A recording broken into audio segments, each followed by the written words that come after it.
guys, magandang araw at ngayon naman po gagawa na naman po ako ng panibagong video at ang video po na aking gagawin ay pag-akyat po sa bundok ng lakad lang po at hindi po tayo gagamit ng anumang sasakyan. At bago po natin gawin ang video ito ay paki-like, follow and share at pa-subscribe at pakipindot na rin ang notification bell at nang sa ganun ay updated kayo sa mga bagong video na aking gagawin. Kaya ano pang hinihintay nyo? Tara na!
Narito na nga pala tayo idol sa kalahatian po ng bundok na ating aakyatin. Tingnan nyo po ang view na napakaganda dito sa bundok na aking pinuntahan. At may nakita po tayong kakaiba dito idol, isang halamang gamot na napakabisa po siya na gamot. Lalo na po ikay napapagod or hinihingal, pitasin mo lang siya idol at yung langhapin ang mabangong amoy po ng halamang gamot po na ito. At matatanggal na po yung pagod at mababawasan po yung pagka mahingalin mo habang ikay naglalakad sa mataas at mainit at matarik na kabundukan.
Malapit na rin tayo mga idol sa pinakaibabaw ng bundok nating pupuntahan.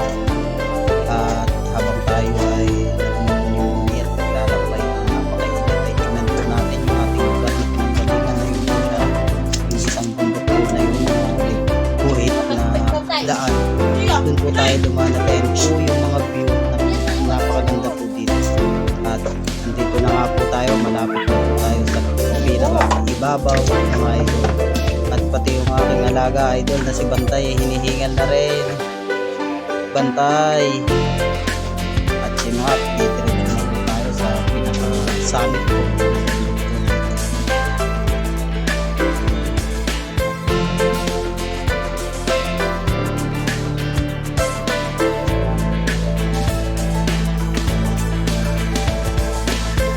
At narito na nga tayo mga idol sa pinaka-tuktok o summit ng bundok na ating pinuntahan. At dito po natin makikita yung sobrang gandang view dito sa kabundukan. Napakatahimik na lugar at masarap magre-relax. Palilimutan natin ating mga pinagdadaanan at marerelax ang ating isipan mga idol.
Mga idol, nandito na nga po pala tayo at may nakita po tayo kung saan po ay nag-iisa po siya sa gitna ng kabundukan.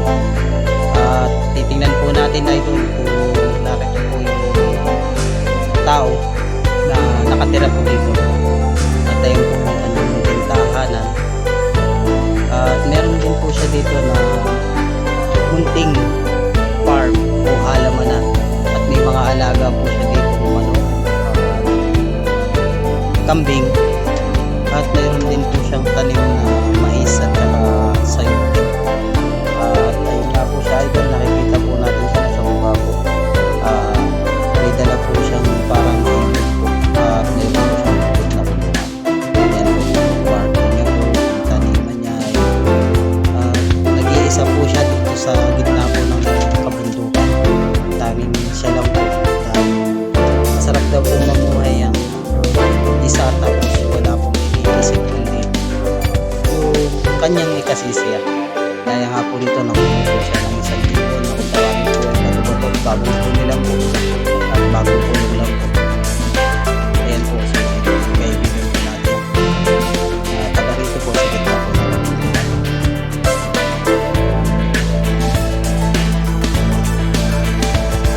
Abangan nyo po yung mga susunod po na video na gagawin ko po, kasama ko po yung kaibigan na pangalan po niya na Dodoy Flores, kaibigan po natin dito sa gitna ng kabundukan.